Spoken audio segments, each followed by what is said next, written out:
भारत पाकिस्तान के बीच बढ़ते तनाव के बाद में सीज फायर लागू किया गया है। शनिवार को सीज फायर पर दोनों देश सहमत हो गए, मगर अभी तक पाकिस्तान की कस्टडीज में बीएसएफ जवान की वापसी के कोई संकेत नहीं मिल रहे। बीएसएफ जवान पूनम कुमार शॉ की पत्नी ने कहा कि सीज फायर के बाद हमें उम्मीद है कि हमारे पति वापस आ जाएंगे।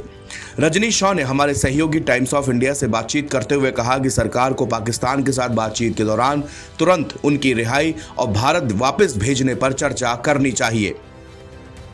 बीएसएफ के जवान पूनम शॉ पंजाब सीमा पर तैनात थे। 23 अप्रैल को गलती से वो जीरो लाइन क्रॉस कर गए।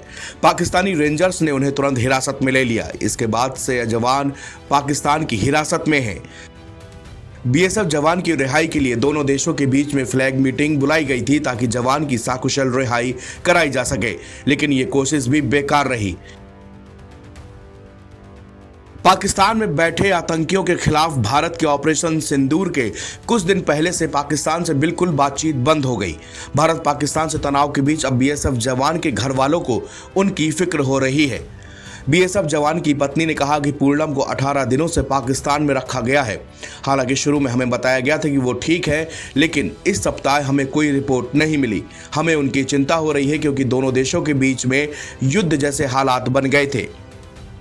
दरअसल पंजाब की फिरोजपुर सेक्टर में तैनात शाहू 23 अप्रैल को अनजाने में अंतर्राष्ट्रीय सीमा पार कर गए और बाद में उन्हें पाकिस्तानी रेंजर्स ने हिरासत में ले लिया था।